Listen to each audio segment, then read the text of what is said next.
Apartment میں shift ہو گیا، چونکہ مسعود بھی اکیلا ہی رہتا تھا اور میں بھی ابھی اس وقت سنگل ہی آیا تھا، تو اس لیے ہمیں کوئی پرابلم نہیں تھا کہ فیملی کی وجہ سے اس کو فلیٹ کی اور اپارٹمنٹ کی چینج اوور کا کوئی پرابلم ہو، تو میں اس کے ساتھ ہی شفٹ ہو گیا۔ آتے ہی میرا اپارٹمنٹ پیرس 14 میں موپرناس کے مقام پہ تھا، بہت خوبصورت 15ویں فلور پہ بلڈنگ، اور 3 طرف سے فل ونڈو، فل شیشے کی ونڈو تھی جس سے پورے شہر کا نظارہ نظر آتا تھا۔ وہ یہ اپنے قیام کا یہ تمام عرصہ جو 6-6.5 سال ہے اس گھر میں رہنے کا، جو مجھے ہمیشہ میری زندگی کا ایک یادگار وقت رہے گا، اس لحاظ سے کہ وہ ایک بہت خوبصورت اپارٹمنٹ تھا، اور اس کے نیچے ساتھ ہی اس کے دوسری تمام فیسلٹیز جو ہیں وہ بھی میسر تھیں۔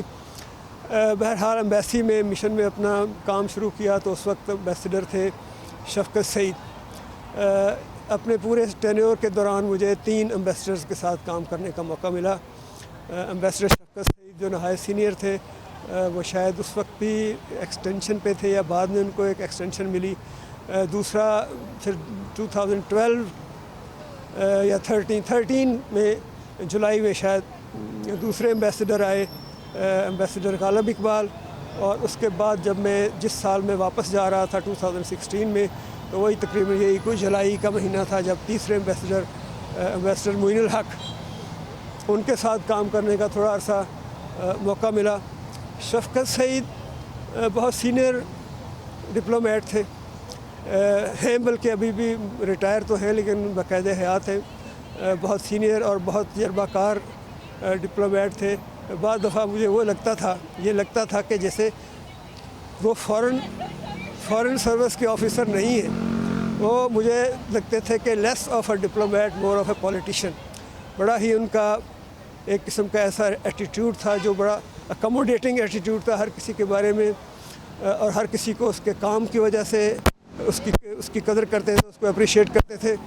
انہی دنوں انہوں نے شاید کوئی اپنے ڈپلومیٹک بینک کے 1-2 آفیسرز کو کوئی ایک چھوٹے موٹے کام کہے جو وقت پہ شاید نہیں ہوئے، تو انہوں نے مجھ سے ذکر کیا کہ اسٹوڈنٹس افیئرز کا کوئی معاملہ تھا، جو پاکستانی اسٹوڈنٹس اس وقت پیرس کی مختلف یونیورسٹیوں میں اور فرانس کی مختلف یونیورسٹیوں میں پڑھ رہے تھے، ان کے بارے میں کوئی مسئلہ تھا ان کا، تو ایمبیسڈر نے میرے حوالے کیا، تو میں نے ان کو اس کا جو بھی سلوشن تھا یا جو بھی اس میں ایکشن ریکوائرڈ تھا وہ ٹائملی کر کے دیا، تو وہ بڑے خوش ہوئے۔ پھر انہوں نے مجھے اسٹوڈنٹس افیئرز کا انچارج بنا دیا، جو شاید میرے دوسرے جو کولیگ تھے فارن سروس کے ان میں سے کچھ کو پسند نہیں آیا۔ اسی طرح سے ایک یہاں پہ پیرس میں ایک خاتون ہیں سودا بکیا، وہ ایرانین نسل ہیں لیکن انہوں نے پاکستانی میوزک کے اوپر بہت کام کیا۔ انہوں نے پاکستان کے بے شمار لوک فنکار اور میوزیشنز کو یہاں پہ ویسٹرن ورلڈ میں متعارف کرایا، سب سے پہلے پیرس میں، پھر اس کے بعد باقی یورپ میں۔ کہتے ہیں کہ شاید پٹھان خان اور نصرت فتح علی خان کو یورپ میں متاثر کرانے کا بھی ان کے سر ہے۔ میرے پاس اس چیز کی کنفرمیشن کوئی نہیں، لیکن میں نے یہ بات سنی ہے۔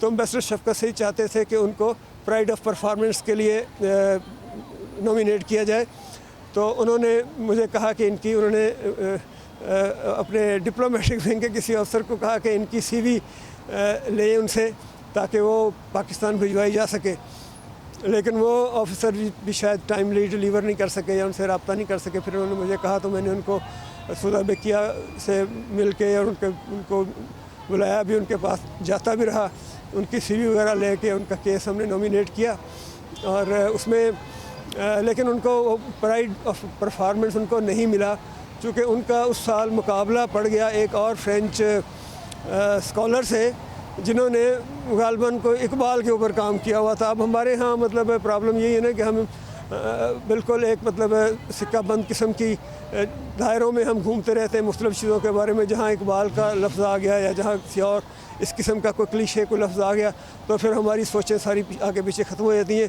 اور تمام جو کنٹریبیوشن تھا اس خاتون کا پاکستانی میوزک کو اور پاکستان کے گلوکاروں کو پورے یورپ میں اور خاص طور سے فرانس میں متعارف کرانے کا، جو ان کی ہارڈ ورک تھی، جو میوزک اور پاکستان کے میوزک اور آرٹس کے لیے ان کی جو سروسز تھی، ان سب کو اگنور کر کے انہوں نے وہ کوئی ایک صاحب تھے، انہوں نے کوئی ایک مقالہ یا کوئی آرٹیکل اقبال کے اوپر لکھا تھا، تو ان کو وہ پرائڈ آف پرفارمنس دے دیا گیا۔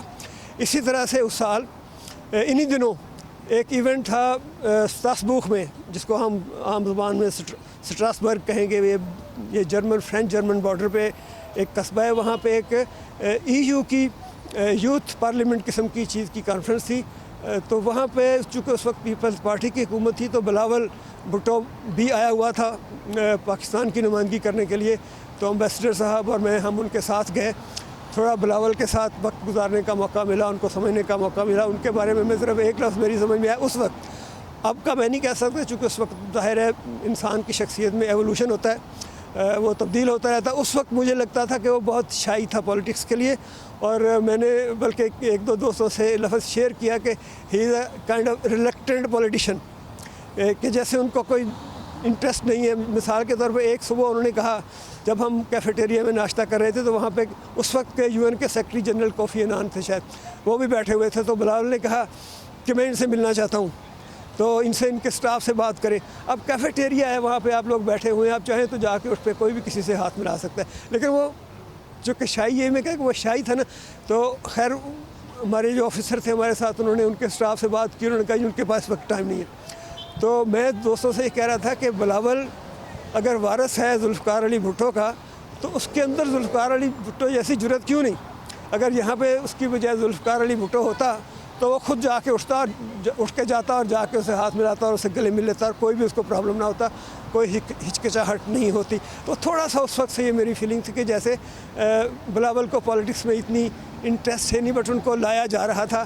اب تو خیر ماشاءاللہ وہ بالکل ہر طرح سے پبلک میٹنگز بھی کرتے ہیں اور ساری چیزیں بھی چلتی ہیں.